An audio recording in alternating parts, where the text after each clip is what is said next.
And we are live. Welcome to Connections Unplugged from LinkedIn to Live.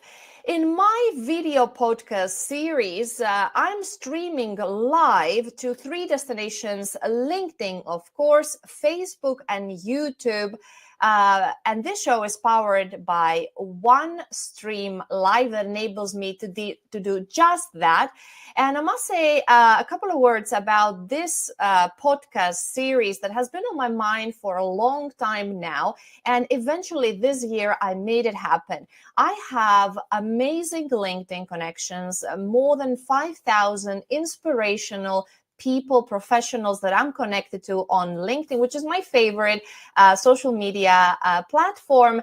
And I wanted to pick their brains, get to know them on a different level, not only on the professional level, but also go to their psyche and a personal level as well. So that's what the idea of Connections Unplugged started.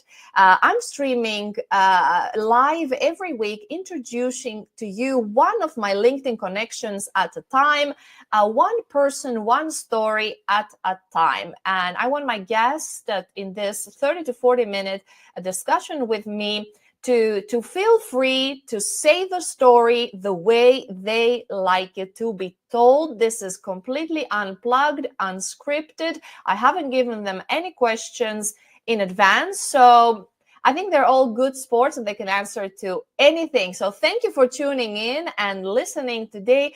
I have the great pleasure to welcome in the studio Mr. Saleem Qureshi. Welcome, Saleem. Hi, thank you for having me. Saleem, you are also an inspirational person. I'm happy to be connected to you. We recently got in touch. You have your own strong following on LinkedIn. More than 14,000 people are connected to you. You are an influencer. I must say that your headline reads there, AI and Innovation Leader, Scaling Business with AI. And in your about section, you write that you love taking big risks and investing in anything related to the brain. So you have so much to tell. You are an entrepreneur, a founder, a man that travels every 3 years to a different country. And now you have found yourself in Finland. We are both Finland-based at the moment. I want to go back in time and ask you about your childhood. What kind of child little Saleem was? If we were to analyze your brain at that childhood era, what was going on inside your brain? Tell us a little bit where you grew up and how was little Saleem like? Well, I must confess, I don't think I've grown up. So. I'm still that child. You're still that child. I'm still that child, yeah. So I've had a very unique kind of a childhood. My mom was from Pakistan, my dad was from India, so fortunately there's not a lot of infighting at home. But I grew up, the first part of my life was in Egypt, and then we traded the pyramids and we moved to Southern Africa, to Zambia. We traded the pyramids for the safari, and I was there for a little while. And then because my father's work, he was in the international banking arena. And then when I was growing up, I moved to the US, so wanted to live the American dream. And my first degree was in finance, but then I got bored of finance, so I started studying medicine, and then that's how I got into the brain. And our first startup that we had was based out of the Middle East. We sold that, and my second startup was based out of Singapore, and we were living in Singapore. We were traveling back and forth to Philippines, and then we sold that. And then in 2017, my wife and I, we thought, okay, we've had enough of working. We need to do something a little more, relaxed. So we decided to retire. So we retired early in 2017. And when we were thinking about where do we... Well, I think I was 40 years old. Yeah. Yeah, about 7 years ago. Yeah, 40 years old. Yeah. Many people they want to retire by the time they're 40. Everybody might have their own timeline ahead, but you've done it with your wife. And then what happened? What did you want it to do for fun? How has your life been unfolding since that decision and that time? Well, one of the reasons why we wanted to retire was because so once we retired, we were lost. We didn't know what to do, right? So we thought, okay, what should we do? What should we be doing now? And we, we sat down with a piece of paper and pen, and we said, okay, what's most important for us? What have we not done yet? And then we realized that we have two beautiful daughters, and they should be our next startup. So we wanted to choose a place where the food was good, the music was loud, the people were nice, and we looked on the map and we said, okay, Istanbul. That's not a bad place. So it's full of life, full of character, and we moved to Istanbul. For so a moment, I was waiting for you to say we chose Finland. I was wondering. Yeah, but then I think yes.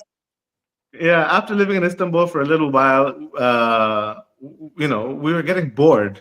Sometimes heaven is boring. So fortunately, at that point in time, we received an invitation from Business Finland to explore Helsinki. And we came over here and said, okay, you know what? Helsinki or Finland has a lot of potential. And then, that's how our journey in Finland started in 2022, about 3 years ago. Invitation? What was how have you been invited? What were you doing back then? Okay, so we were experimenting on our third venture, which is in the education space, and Finland has all of these really interesting programs through which they invite entrepreneurs over here. There's I've forgotten the exact name of the program, but it was one of the entrepreneurship programs, one of the startup programs. Mm-hmm. And that's the one we came in through. There's this amazing place over here called the Helsinki Education Hub, and they were looking for successful or startups that had quite a bit of potential to move forward with, and that's how we came over here. And we came here right in the dead of winter, and we didn't mind it as much, so I guess we came in when it was really, really cold. So when the summer came, we really started enjoying Finland. I can share a little bit here below. You can see everybody who is tuning in and watching Saleem.fi, and I can bring the website here to my screen.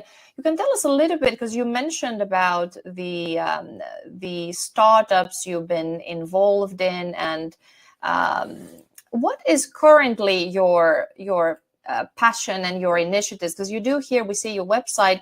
You're very active in so many things, from AI-driven solutions to raising kids and empowering kids with the power of AI. Tell us a little bit, what is now the focus point of your work? Okay, so the confusing thing is I don't really have a focus point. Right. I've always been obsessed with technology, and I've always had a gadget around me at every point in time. And, I'm the type of person who, when I walk past something, I notice that there's a problem, and then I cannot sleep until I figure out how to solve that particular problem. So whether that problem is my own, or whether that problem is, of a friend that I have, but I like to be a problem solver. So I always go into this detective mode, and it's, because my background is in medicine, so it's like a doctor, but I always have a stethoscope around me, always trying to check things. What's the temperature here? What's the heartbeat over here? What's the pulse over here? But instead of prescribing medication, I prescribe algorithms, because that's my passion, AI. So AI solutions. AI has been now on the lips of almost everybody, but I guess you were on the pulse of what was happening or started to happen decades ago. Tell us a little bit how you found yourself. You said you're a problem solver, you want to bring solutions. When did you realize that AI is the next big thing? Okay. So the ecosystem that I'm coming from the Palo Alto ecosystem, from the Stanford ecosystem, AI, the word AI has been around for several decades. In fact, before it was called AI, it was called computer vision. And, you know, being in that ecosystem and having friends who are from within that ecosystem, the word AI was very, very normal for us, even in 2005, 2007. And at that point in time, AI had a different functionality. So if I get a little technical, it was more like rule-based algorithms, right? So it was a set of instructions. But what AI has become now, it's become like X-ray glasses, right? So you could look right through and figure out exactly, how the architecture of anything is. And as a problem solver, my main goal is to put on, these X-ray glasses and look at, a picture and see exactly where the problems are, and then figure out what kind of AI tool can be used to solve that particular problem. So that's what I really, really like doing. And I started doing this for my own kids first, right? So my kids are growing up. One is 14, and the younger one is 9 years old. And my goal over here was to try to see how they can be competitive in their in their careers. So we got them started off early in all kinds of technologies and all kinds of stuff. And because we're always entertaining at our place, and we are always entertaining people who have businesses. So there's always shop talk taking place at our place. Mm-hmm. And my kids are always a part of that. So they always start picking up these terminologies and stuff. And then they came to me with a problem, and their problem was that teens have so many questions, but parents just don't have the time for them. And I said, okay, if that's the problem, so if the parents are not available, what kind of questions do you have, and how can we use AI to solve that? And lo and behold, they took a course which we developed for them, and 3 months later, they launched their own AI startup.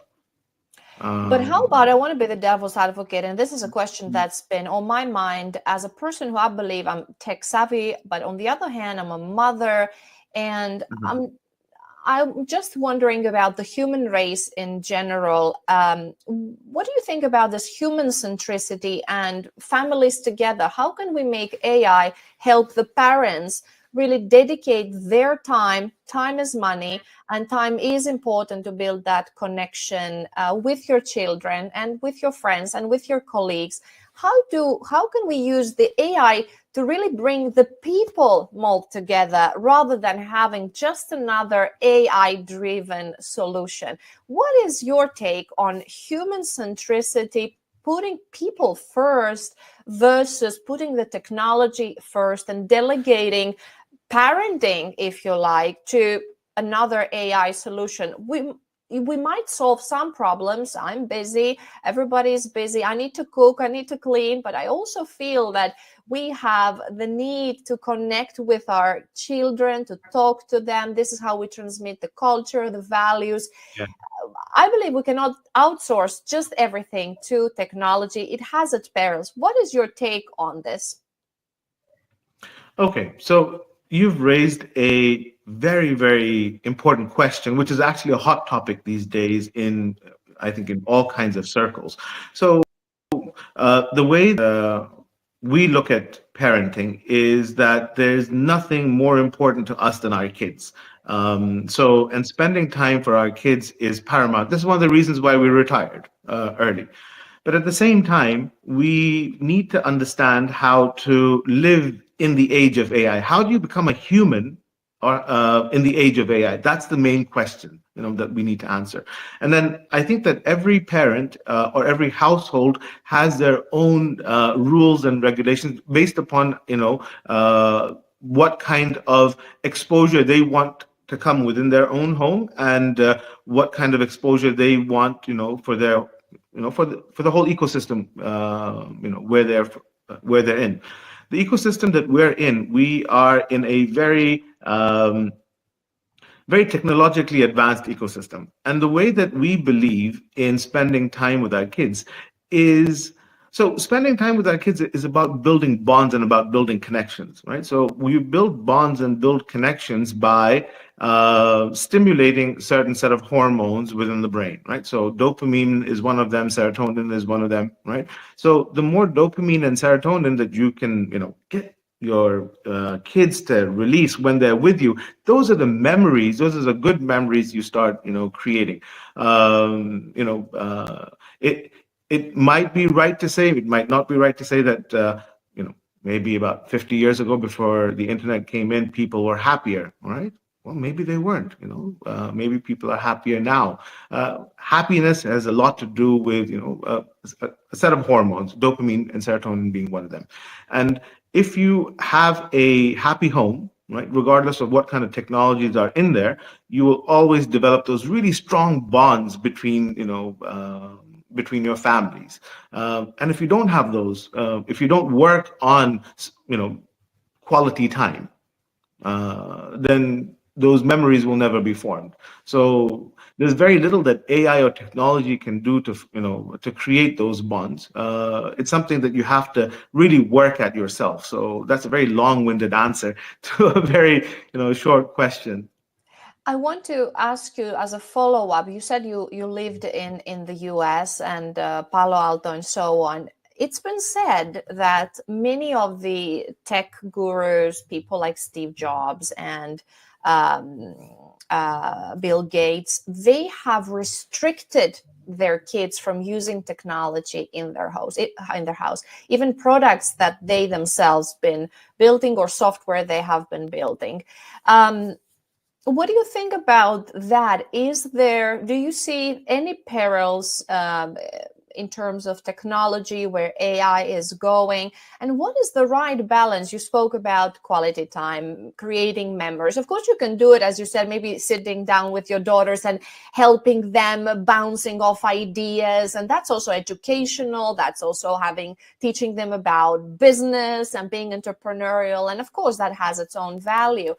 Where do you think we should keep the balance for everybody watching, professionals, parents?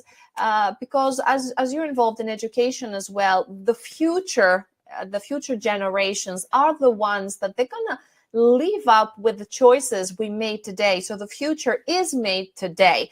I want you to be critical and tell us and our listeners and viewers, what do you think are the perils? Are there any, or is everything going to go perfectly and there's goodwill and the future is bright ahead? Do you see any dark or question marks in the future that lies ahead? I think that we would be blind if we don't see the perils. And I think we would be blind if we don't see the question marks. I think these question marks are there in every era.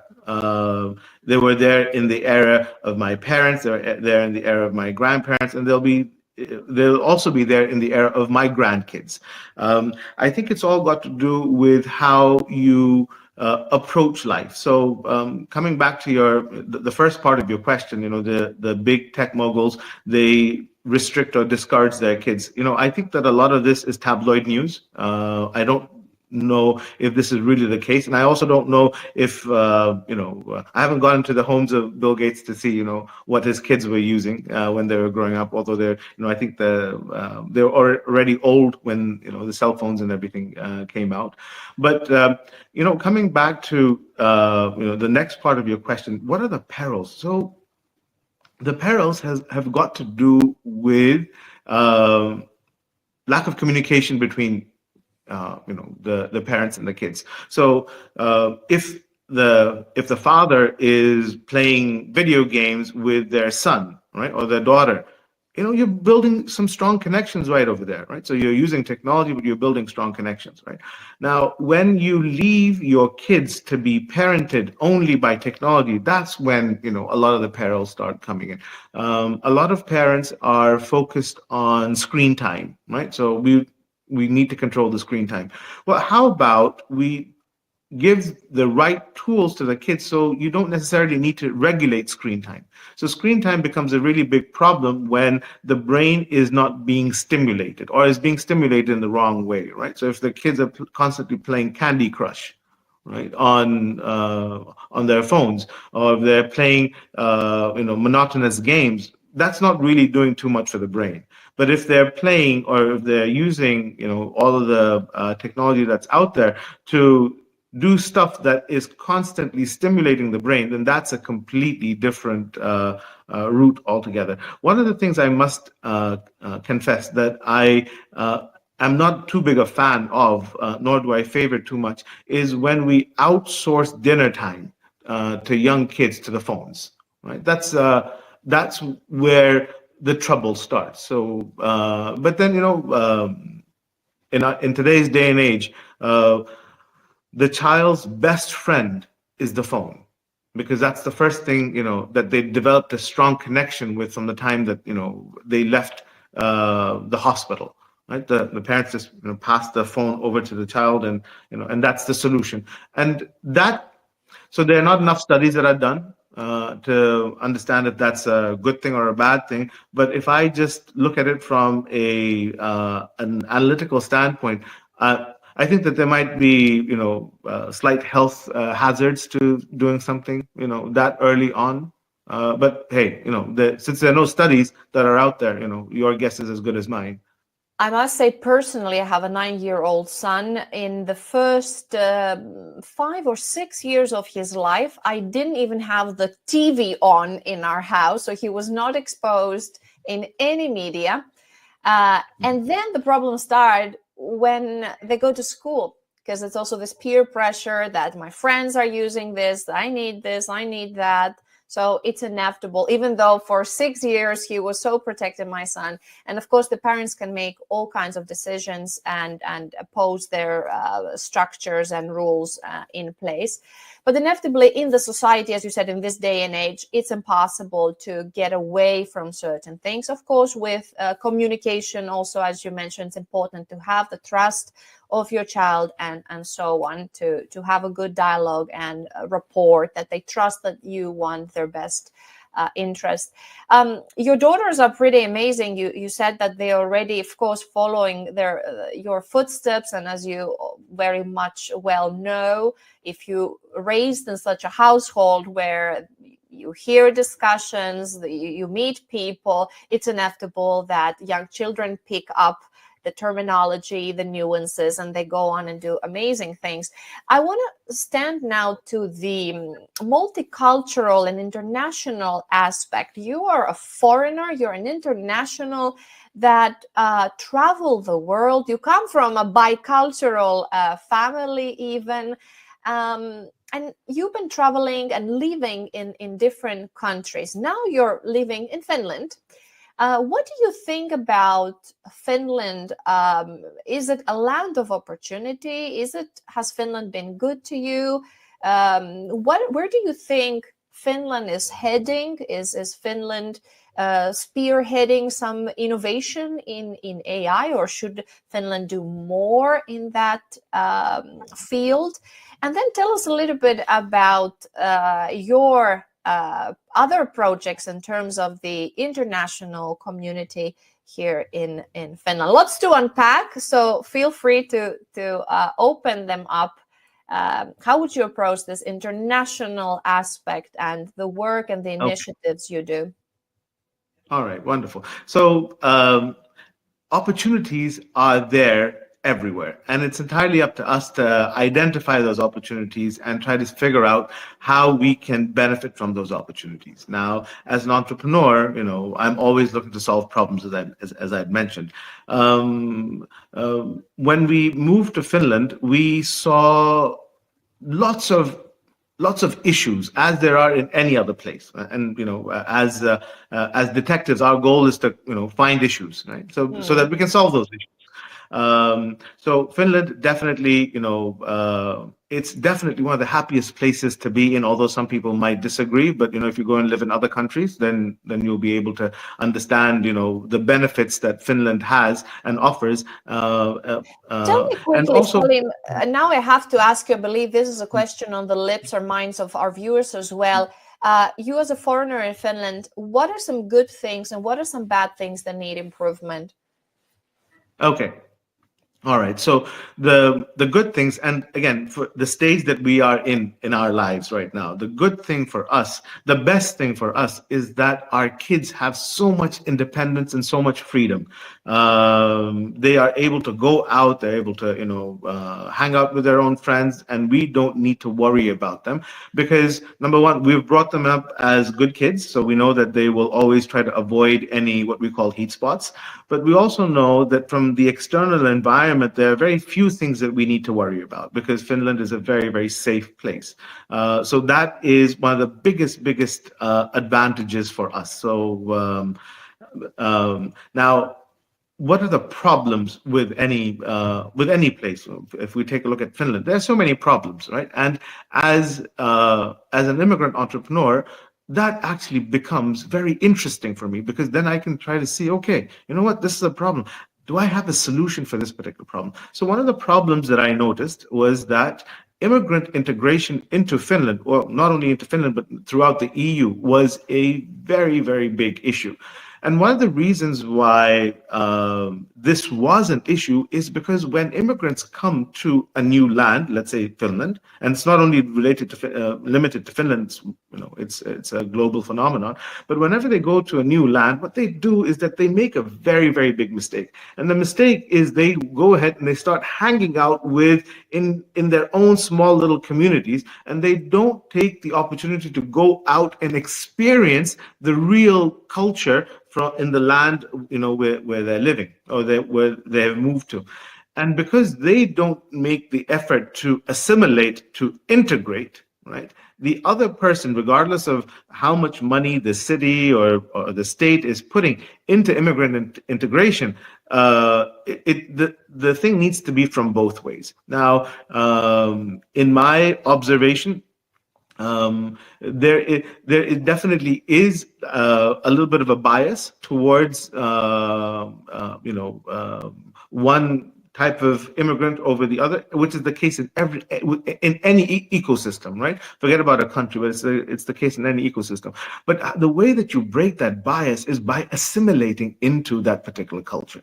If you go into a new culture, it could be a culture from a different city, right? It might be in the same country, but you go into a culture of a different city, and if you actually open up yourself, and if you actually go into that culture with open arms, guess what? You will always receive a welcoming smile on the other end. So we saw that this was a big problem, right? And we noticed that one of the reasons why this problem was there is also because of the language barrier. If you're living in the NCR region, the region where you and I live, the problems are not that accentuated. But if you move further up north, then there definitely, is a language barrier issue that comes in. Since Finnish is not one of the easiest languages to learn, we've noticed that a lot of immigrants don't even make the effort. Again, that's not the right thing to do, right? But that's a problem that's there. Now, can we go out and can we start teaching people how to speak Finnish? Well, there are already so many people who are already doing that. So we said, okay, let's come up with a completely different solution, right? Let us come up with a solution whereby we use AI, we create a chatbot, and the immigrant can talk to that chatbot and Here it ask is. the question. It's SUSAN.fi. I had a chance to chat a little bit with Susan the other day. I want to ask you, because I a little bit disagree regarding assimilation. We cannot resemble the host culture. We are who we are. We bring our unique values and behaviors. And of course, you need to respect the local and host culture. But I think the cultural pluralism and diversity brings a lot of benefits also to any society, whether you're a Greek like myself living in Finland or an Indian or Pakistani living in Finland.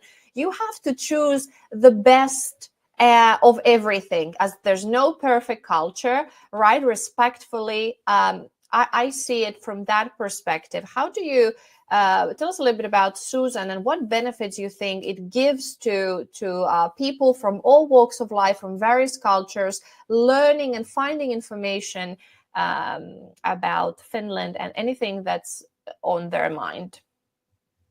Yeah. So I want to begin by, agreeing with what you've just said, right? So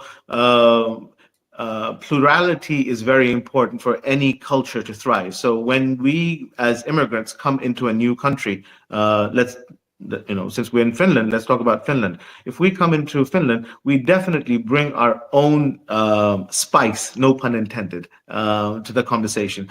And then along with the spice, we also bring a whole host of opportunities, business opportunities from our backgrounds into the Finnish ecosystem as well, right? So we open the doors for trade, we open the doors for exchange of goods and services. And that adds this is value to the local economy and international trade.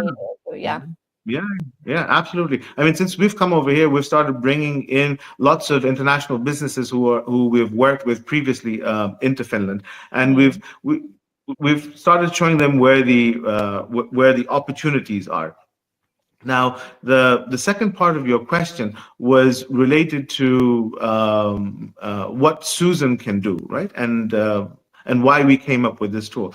Well, you see, when we came over here, we were very fortunate that we hired a consultant to help us, navigate. We hired they found us our residents. They helped, doing all the running around.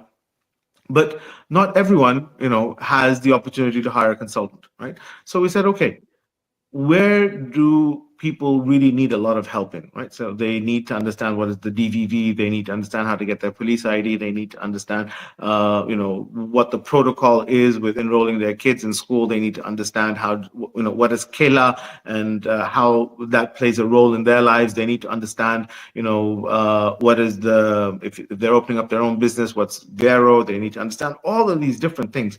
And one of the problems that immigrants have is that, again, because there's a communication barrier, they are very reluctant to go to the right agencies or the departments to really understand, what the issue might be, right? And talk to the individuals, right? So given that, we said, okay, all this information is readily available on the websites, but no one is actually going to these websites. Why aren't people going to these websites? Well, because it becomes very, very daunting to go to these websites, and then converting it from English to Finnish, and then you kind of get lost. It's like a whole big jungle that's out there.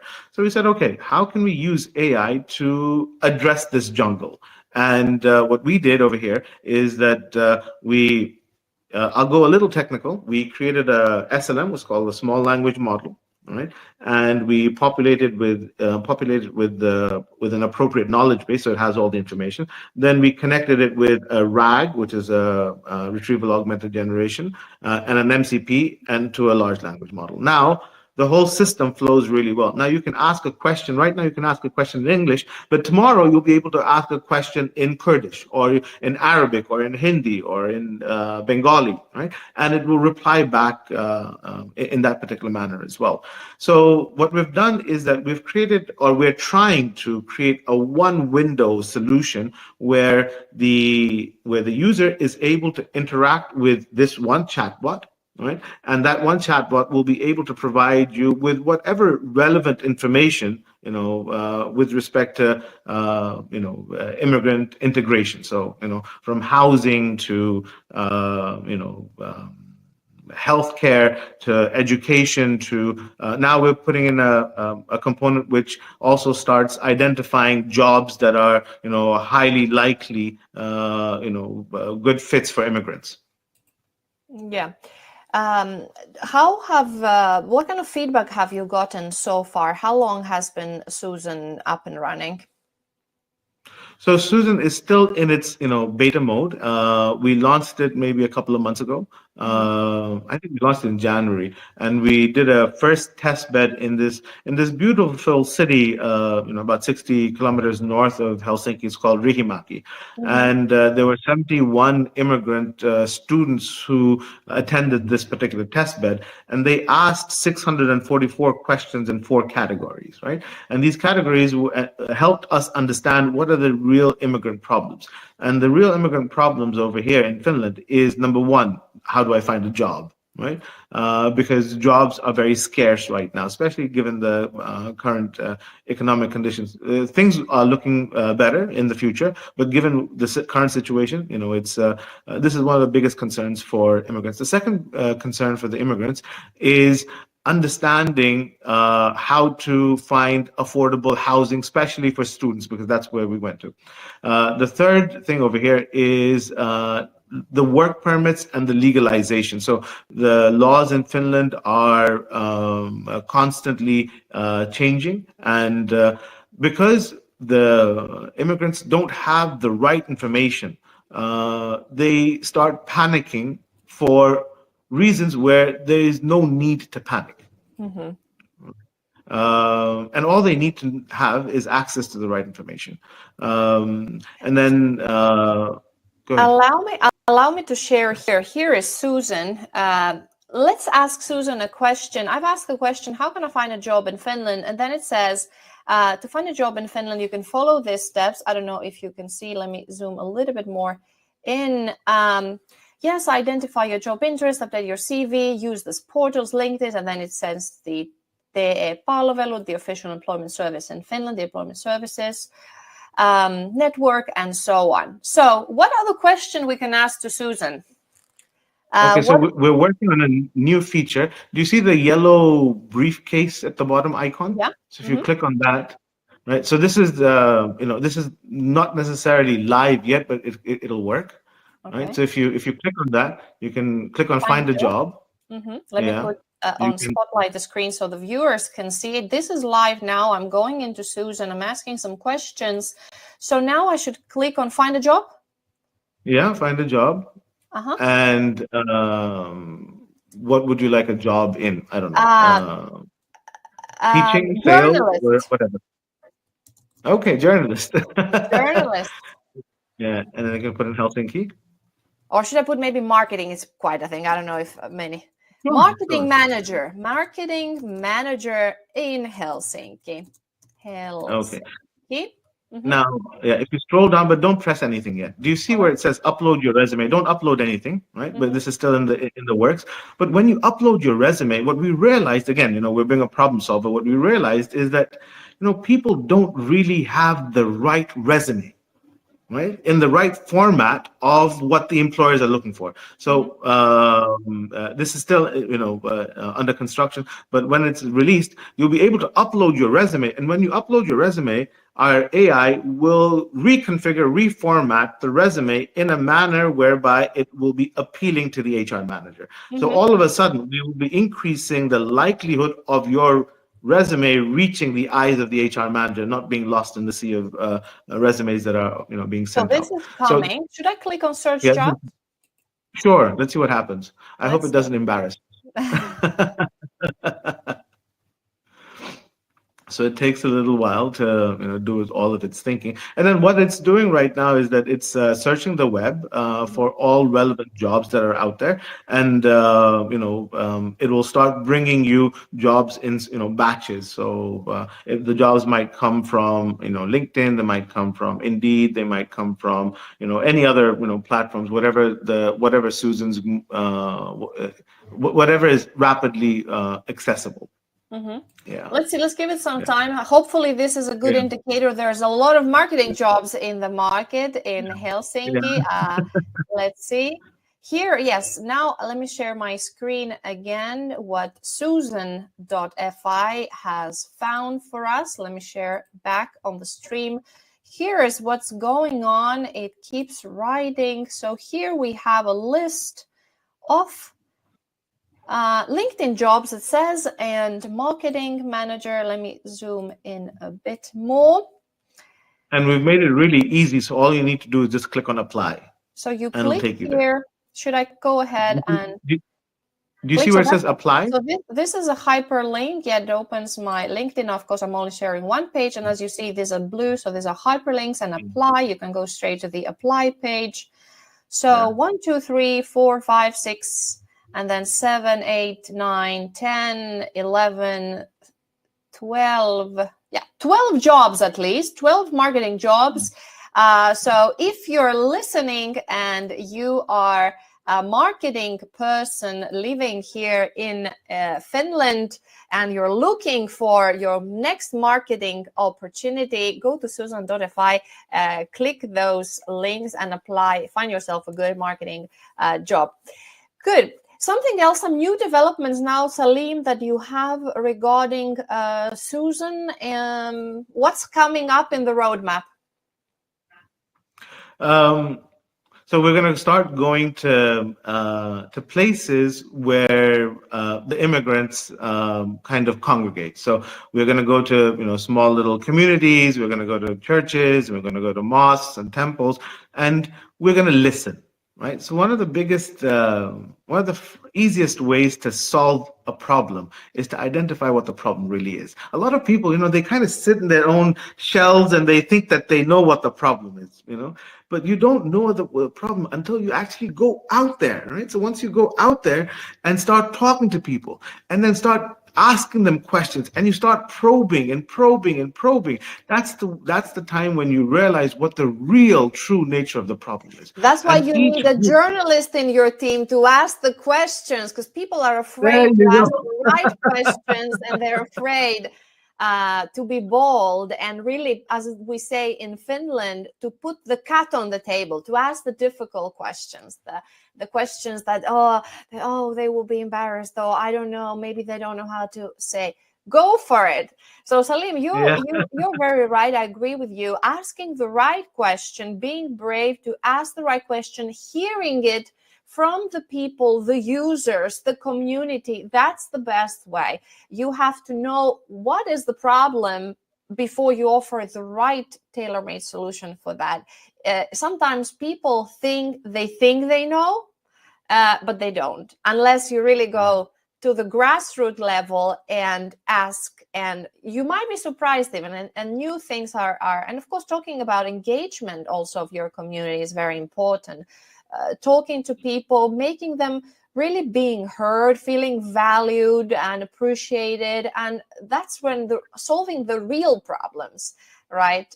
Because as you said, you've been privileged to live in a certain family with certain background. Of course, every family has its own issues, right?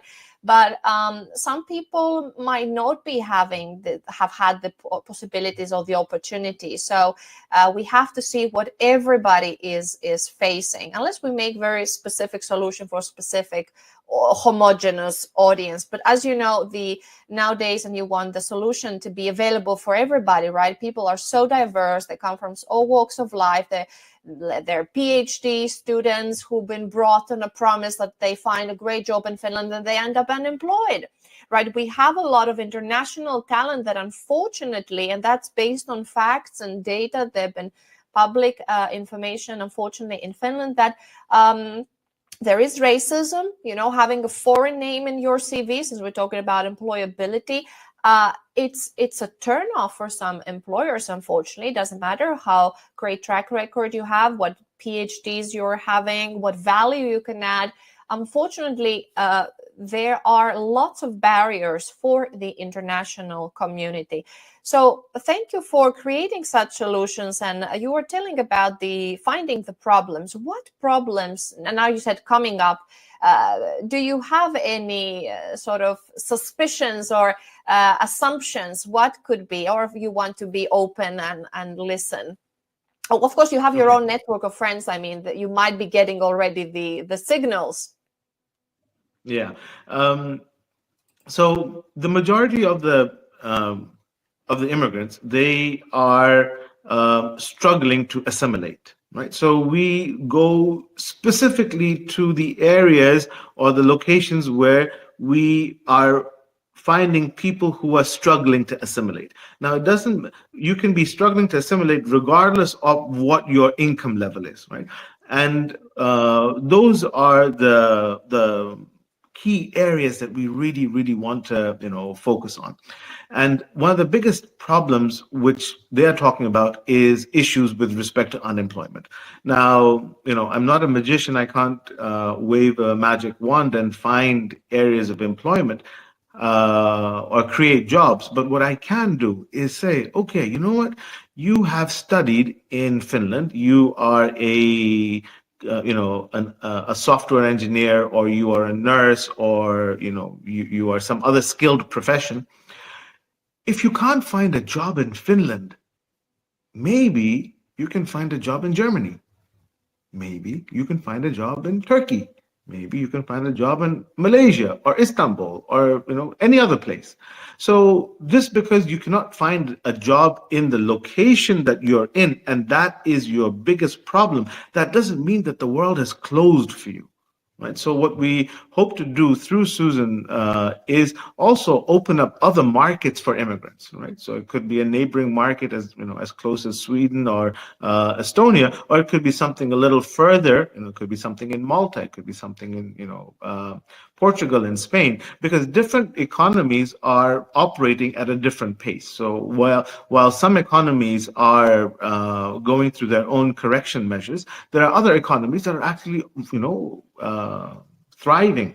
For example, in the Middle East, the economies are thriving. I believe that in East Asia, the economies are doing better than what the economies in Europe are doing. So movement of talent is something that we have been working.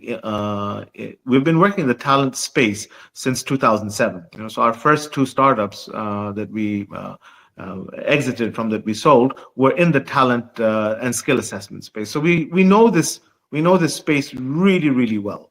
And sometimes there's a lot of benefit in moving if you're stuck in one place. There's a Sorry to interrupt you. What do you think about entrepreneurship? You are yourself a serial entrepreneur. It comes natural to you. Of course, entrepreneurship is not for everybody. Do you think, however, that people in Finland and in any part of the world, as you said, if they're struggling to be employed, should they look into entrepreneurship? Is this a way, as you said, now with AI, maybe it's a way to democratize even the business ideas and the content creation, and maybe that's the positive side of AI, that perhaps, as your daughters, for instance, young girls, preteen and teen girls, so they've been even able to create a worth mentioning products. And what do you think about entrepreneurship? And tell us a little bit about SUSAN. How big is the team? Are you an entrepreneur that has hired other people? Because in Finland, it is said that entrepreneurs with international background are contributing greatly to the Finnish economy by creating even jobs for others. So tell a little bit about your entrepreneurial spirit and SUSAN and the team behind SUSAN. Okay, so I'm going to start off by addressing the challenges of entrepreneurship, right? Now, as immigrants, something, we are already entrepreneurs, because we left the comfort of our homes, we left our loved ones, we left our families, we left the place that we grew up in, right? And we came to a land that we probably never was the first time that we visited, right? That takes a lot of guts. Oh my goodness, to move from your own comfort zone into something completely new, where the people are new, where the language is new, where the culture is completely new, right? And I mean, you try comparing the Finnish culture to the Indian culture, or to the Malaysian culture, or to the Turkish or the Greek culture, or to the African culture. It's completely different. It's night and day. Right, the way that we in these other countries get things done and the way things get done in Finland is completely different. So there might be similar everyone, values. I think as a Greek living in Finland, of course, there's some European values that are the foundation, but you're right, the cultural differences, even in very in close yeah, proximity countries like Finland and Estonia or Finland and Sweden, yeah, even those yeah, could be alone countries with yeah, big geographic distance. yeah, So we are already brave, you're saying. So yeah, immigrants are already survival entrepreneurs. They're strong, they're yeah, brave, they're yeah. taking So risks. they've You're made a this, risk taker. yeah. So they have already taken the risk. They've already made this really big entrepreneurial move, right? It's a Don't giant stop leap. here. Yeah, don't stop here. If you've already made this huge leap, then there's so much more that you can do, right? A lot of times entrepreneurs think, or immigrants or individuals think, oh, I can't do business. I don't know the first thing about business, Mm. right? Can I tell you something? Survival, learning how to survive in an ecosystem which is completely new to you, you're already an entrepreneur. And if you've learned how to survive in this new ecosystem, right, then you are, 90% all the way to becoming an entrepreneur. The next thing you just need to do is you need to just figure out what is it that you want to sell, right? And sell something that the market really needs, or the market really wants.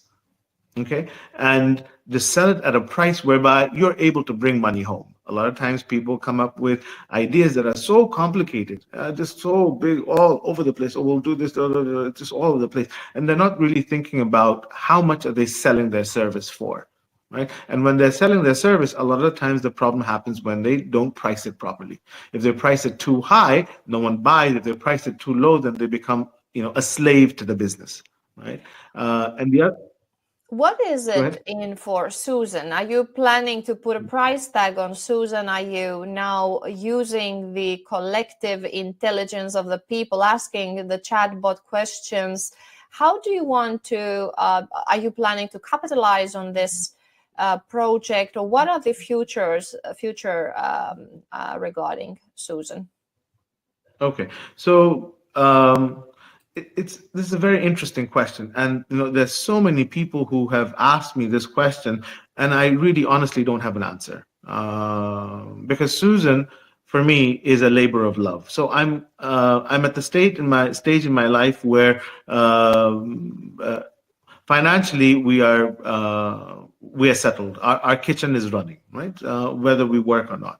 So I believe that if the universe has given me this opportunity, that I don't necessarily need to worry about, my kitchen expenses, then, and I like to solve problems, let me try to solve a very, very big problem of someone who is struggling, right? And if I'm able to solve their problem, I think that the reward will come for me later on. Now, this is not something that I would advise first-time entrepreneurs. My situation is different. I don't necessarily need to, bring money home at the end of the day, right?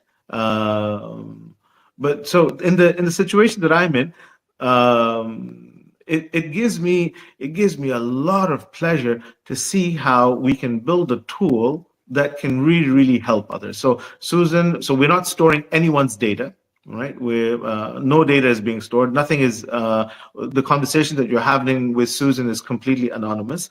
We don't believe in what my kids call surveillance capitalism. So we're never going to be selling this particular data. A lot of people have asked me, what's our business model? And in this particular stage in our lives, especially with Susan, I'm very proud to say that we're not necessarily focusing on the business model right now. Mhm. We're focusing on really genuinely helping others solve their problems. Is this And then, financed entirely from your pocket? You said is it labor of love, or is it some a project involving the Finnish authorities, or is it just your contribution, the legacy you want to leave personally behind? so this will become a commercial venture at some point in time. We don't know what that point in time will be, and I don't know if I'm going to be running this, when that point in time comes. Right now, this is something where it's a challenge for both my wife and myself, right? Because there are lots of people within our own community, within the Indian and the Pakistani community, who are really, really, really going through a bad time right now. With the kind of layoffs that are happening, right?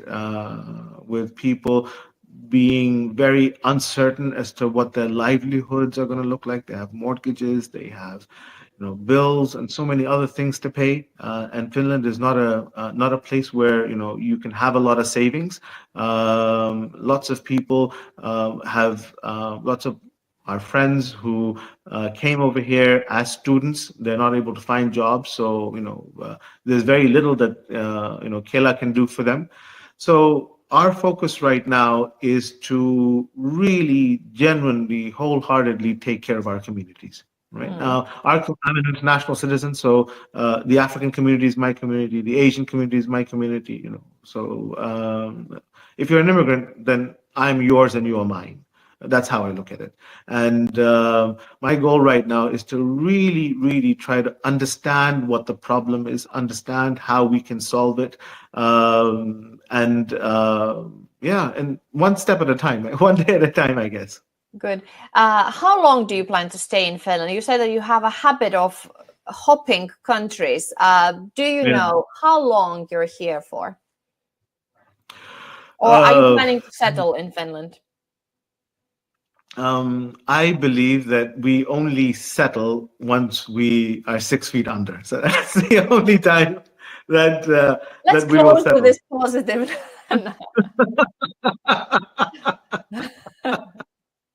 Yeah. So we love Finland.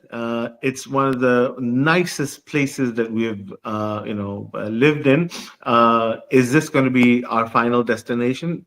I don't know. Only time will tell. All right. How many people work for SUSAN?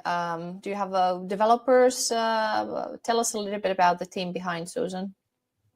Okay. So because we are self-funded, we have to utilize our capital very, very wisely. So there's a team of 20 individuals who are working.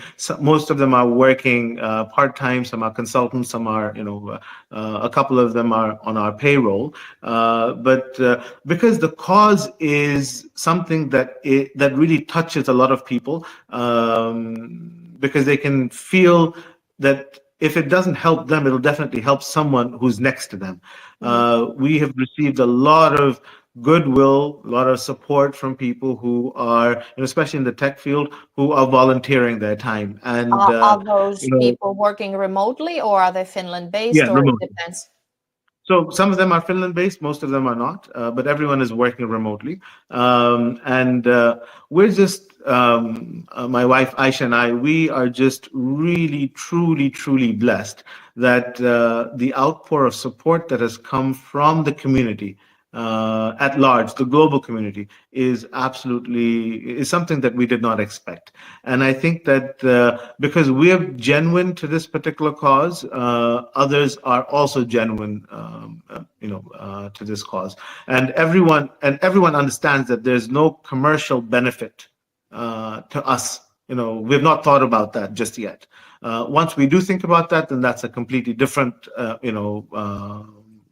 that'll be a completely different time, but we're not thinking about the commercial element right now. We're just trying to figure out, okay, what can we do to solve problems? So, a nurse who came to Finland, who studied over here for, X number of years, got the certification, but is not able to find a job, even though the nursing jobs are so needed, right? But the budgets are not there. What should that person do? Well, that person should, let's try to see how we can find you a job in another part of Finland. If you can't find you a job in another part of Finland, let's see how we can find you a job in Sweden or in Norway, so that you're able to feed your family. So when we think along those lines, I believe it's good karma, right? And there are lots of families who we are trying to help. Some, and I guess sometimes when they say a prayer, say a prayer for us as well, and that's why we're chugging along. Great. Yeah. So problem solver, risk taker, Saleem Qureshi was with me. Thank you so much, Saleem, for your time and wisdom and insights. Everybody, check out his website, Saleem.fi and SUSAN.fi, the AI chatbot, to ask questions and help you figure things out here in Finland and hopefully beyond. So thank you so much, Saleem, and all the best to all your initiatives, to your amazing, intelligent family and your girls taking after you and your legacy. So thank you for being on the show, and thank you for being in Finland, doing all the good work you're doing already. And thank you for having me on the show. And we are rooting for you for your upcoming election. And we wish you a lot of success. And when you win, not if you win, but when you win, we will throw a really big party for you at our place. How about I need 400 votes to get in the Espoo City Council. I didn't want to mention it. Thank you for bringing it up. Unfortunately, you're in the wrong city. We have to move you. But we will call all of our friends and tell them, your number. It's 837, right? 387. Oh, there you go, 387. Thank you so much. Thank you, my friend. Thank you so much. Thank you, everybody, for tuning in and listening. This is Connections Unplugged, and I will see you next Wednesday at 11 o'clock Finnish time with another inspirational guest, and we have a chance to pick their brains and get to know them on a personal and at a professional level as well. Thank you for tuning in. Bye. Bye-bye. Thank you. Bye.